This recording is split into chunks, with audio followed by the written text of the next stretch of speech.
رات کے 2 بج رہے تھے اور یہ تیسری قبر تھی جو وہ کھودنے کی کوشش کر رہا تھا۔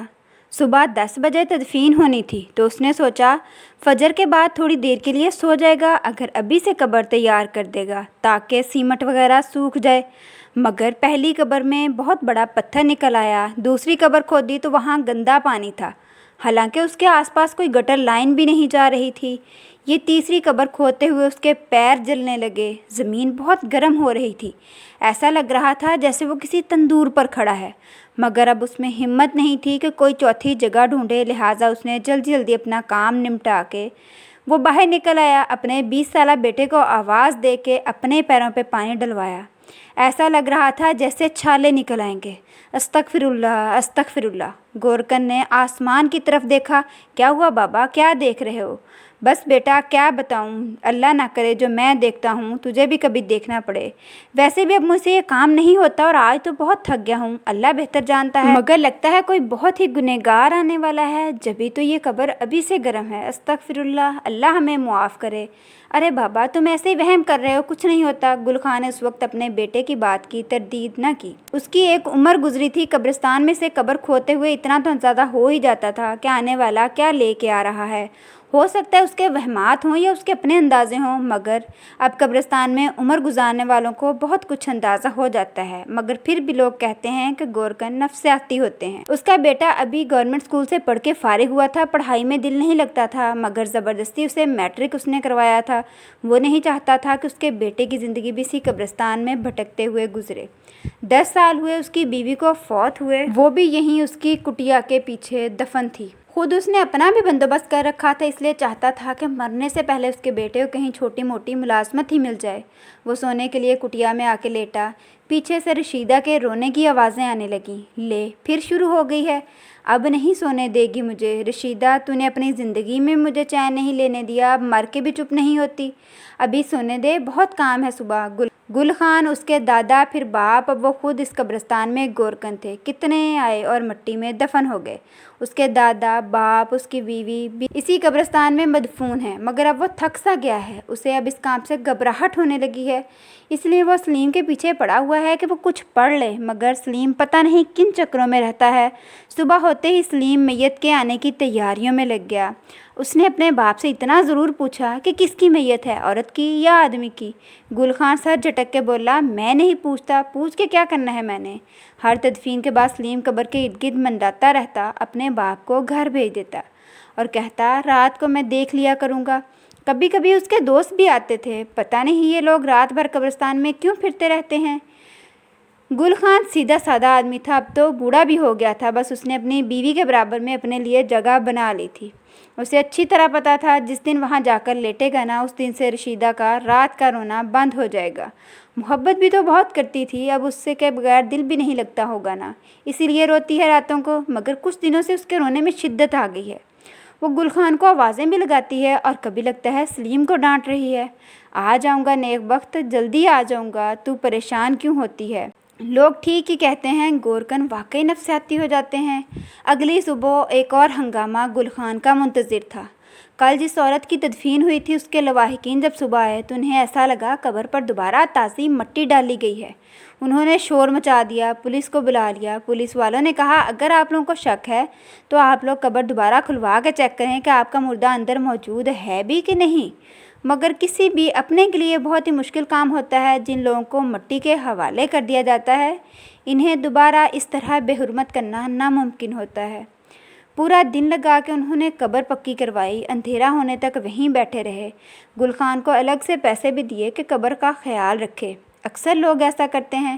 وہ پیسے بھی سلیم اٹھا کے لے جاتا ہے، نامعلوم کن چکروں میں پڑا رہتا ہے، اسے ان سب باتوں کی سمجھ نہیں آتی۔ وہ سلیم کے پیچھے پیچھے نہیں پھر سکتا، وہ تو بس روزانہ رشیدہ کے برابر کی جگہ کی صفائی کرتا ہے اور اسے تسلیاں دیتا ہے کہ میں جلد آنے والا ہوں، دعا کر سلیم کی کہیں نوکری لگ جائے، مگر پھر بھی رشیدہ کے رونے کم نہیں ہوتے، اکثر راتوں کو روتی ہے، کبھی کبھی چیخنے بھی لگتی ہے۔ وہ سمجھتا ہے کہ اس کی بیوی اس کی محبت میں رو رہی ہے۔ اسے ایسی آوازیں سنتے زندگی گزر گئی۔ کہنے کو یہ شہر خاموشاں ہے، مگر کوئی ان گورکنوں سے پوچھے جا کے کتنا شور ہوتا ہے وہاں، خاص کر راتوں کو، خاص کر اس دن جب کوئی نئی تازی قبر بنی ہو، کوئی نیا اس شہر میں آ کے آباد ہوا ہو۔ بہت وقت لگتا ہے اسے اس نئے ماحول میں رچنے بسنے میں۔ پہلے تو خوب رونا دھونا ہوتا ہے، پھر آہستہ آہستہ خاموشی، مگر جب تک کوئی نیا آ جاتا ہے شور کرنے کے لیے۔ آج رات پھر گل خان کی آنکھ لگی ہی تھی کہ ایک لڑکی کی دل روز چیخ کی آواز آئی۔ اس چیخ میں بہت درد تھا، اذیت تھی، حالانکہ گل خان کی ساری زندگی قبرستان میں گزری تھی، مگر پھر بھی وہ اس وقت پسینہ پسینہ ہو گیا۔ وہ اٹھا، اس نے وضو کیا، تہجد کے لیے کھڑا ہو گیا۔ نہ جانے کہ اس کا دل بہت بے چین تھا، وہ سجدے میں اپنے رب کے آگے گڑ گڑانے لگا، اس شہر خاموشاں کے باسیوں کے لیے مغفرت مانگنے لگا۔ اسے یہاں کے رہنے والے سب اپنے جیسے ہی تو لگتے تھے، کچھ عرصہ، کچھ دن پہلے وہ سب اس کے جیسے ہی تو تھے، آج کیسے بے بس ہیں۔ جب اس کے دل کو قرار نہیں آیا تو وہ جا کے رشیدہ کی قبر کے پاس لیٹ گیا اور سورہ یاسین کا ورد کرنے لگا۔ مدتیں ہوئیں گل خان کو سکون کی نیند سوئے ہوئے۔ جب سے رشیدہ اس کی زندگی سے گئی، اس کی نیند جیسے روٹ ہی گئی۔ رشیدہ 16 سال کی تھی جب بیاہ کر اس قبرستان میں آئی۔ کتنا عجیب لگتا ہے نا کہ ایک نئی نویلی دلہن بیاہ کر قبرستان میں آئے، وہ بھی ایک کم عمر لڑکی، بے حد ڈرپوک۔ مگر گل خان ایک غریب آدمی تھا، معمولی تنخواہ پانے والا گورکن۔ اس کے پاس قبرستان میں بنی کٹیا کے علاوہ کوئی اور ٹھکانہ نہیں تھا۔ شروع میں رشیدہ بہت ڈری سہمی رہتی اور ہر وقت کمرے میں بند رہتی۔ جب وہ حاملہ ہوئی تو اس نے کمرے سے بالکل باہر نکلنا ہی چھوڑ دیا تھا۔ گل خان اسے بہت سمجھاتا تھا، کچھ نہیں ہے، یہ لوگ کچھ نہیں کہتے، کسی کو بھی باہر نکلا کر، چہل قدمی کیا کر، مگر وہ بہت ڈری ہوئی رہتی۔ گل خان اس کا بہت خیال رکھتا، محبت بھی تو بہت کرتا تھا۔ جب سلیم اس دنیا میں آیا تو رشیدہ کے خوف میں اور اضافہ ہو گیا کہ وہ ایک نومولود بچے کے ساتھ قبرستان میں کیسے زندگی گزارے گی۔ مگر ان لوگوں کے پاس نہ کوئی اور روزگار تھا، نہ کوئی ٹھکانہ۔ اپنے باپ کے ساتھ قبروں کی کھدائی دیکھتے دیکھتے سلیم کا بچپن گزرا۔ گل خان اور رشیدہ اسے پڑھانا چاہتے تھے۔ رشیدہ کو تو بس یہ امید تھی جیسے ہی وہ پڑھ لکھ کے کچھ بنے گا، وہ لوگ کہیں اور گھر لیں گے اور یہاں سے چلے جائیں گے۔ مگر سلیم اسکول کے زمانے سے ہی غلط صحبت میں پڑ چکا تھا۔ ایک اور گورکن کا بیٹا اس کا دوست بن گیا تھا، نادر، جس نے سلیم کو نشے کی عادت لگائی۔ وہ اکثر راتوں کو قبرستان میں بیٹھنے لگا۔ رشیدہ ان دونوں کی دوستی کے بہت خلاف تھی، کیونکہ نادر سلیم سے عمر میں کافی بڑا تھا۔ وہ اکثر اسے ڈانٹ کے بھگا دیتی، سلیم کو زبردستی کٹیا میں لے جاتی، مگر سلیم 10 سال کا ہی تھا۔ ایک رات رشیدہ قبرستان میں مردہ حالت میں ملی۔ ایسا لگتا تھا جیسا کسی نے گلا گھونٹ کے مارا ہے۔ پولیس نے کچھ تحقیقات کی، مگر گل خان نے پوسٹ مارٹم کرانے کی اجازت نہیں دی۔ یوں رشیدہ کی پرسرات موت کا معمہ حل نہ ہو سکا۔ مگر جس دن اس کی تدفین ہوئی، بس اس کے رونے کی آوازوں نے گل خان کو سونے نہیں دیا۔ اس رات بھی وہ روتی رہی، مگر اس کے ساتھ کوئی اور بھی رو رہا تھا۔ صبح کا جالا پھیلتے ہی گل خان اٹھا اور قبرستان کا چکر لگانے نکلا۔ کچھ دور جا کے اس نے دیکھا سلیم کے دوست نادر کو ایک قبر کے پاس اوندے پڑے دیکھا، مگر قریب پہنچ کر اس جیسے مضبوط اعصاب کے مالک انسان کی بھی چیخ نکل گئی۔ ایسا لگتا تھا نادر کا سر کسی بڑے پتھر سے کچلا گیا ہے، مگر آس پاس کوئی بڑا پتھر نہ تھا، نہ ہی کسی موجودگی کا کوئی نشان۔ بہت چھان بین ہوئی، تھک ہار کر پولیس نے بھی قبرستان کا آسیب لکھ کر کیس بند کر دیا۔ مگر اب گل خان کو بھی تشویش ہونے لگی۔ اس نے یہاں عمر گزاری تھی، اس کا کسی آسیب سے ایسے پالا نہیں پڑا۔ ہاں، اس رات اچھی بات کیا ہوئی کہ رشیدہ کے رونے کی آوازیں نہیں آئیں۔ اس خاموشی نے گل خان کو اور بے چین کر دیا۔ پھر وہ آدھی رات کو اٹھ کے اپنی بیوی کی قبر کے پاس لیٹ گیا۔ اسے محسوس ہوا آج وہاں بہت سکون ہے۔ رشیدہ آرام سے سو رہی ہے۔ گل خان کو بھی نیند کے جھونکے آنے لگے۔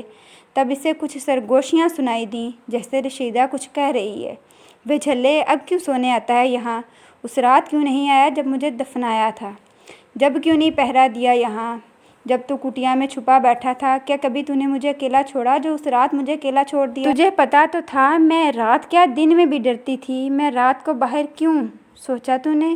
تجھے پتا ہے عورت کا نہ وجود ہے نہ ہستی، عورت صرف جسم ہے کچھ لوگوں کے لیے، صرف جسم، چاہے زندہ ہو یا مردہ، صرف جسم۔ سنا تو نے؟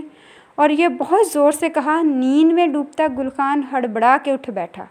اس کہانی کا دوسرا اور آخری حصہ اگلی ویڈیو میں آپ دیکھ سکیں گے۔ اس کے لیے ہمارے چینل کو سبسکرائب کر لیں، بیل آئیکن کو پریس کر لیں تاکہ آپ کو اس کہانی کا اگلا نوٹیفیکیشن بر وقت مل سکے۔ شکریہ۔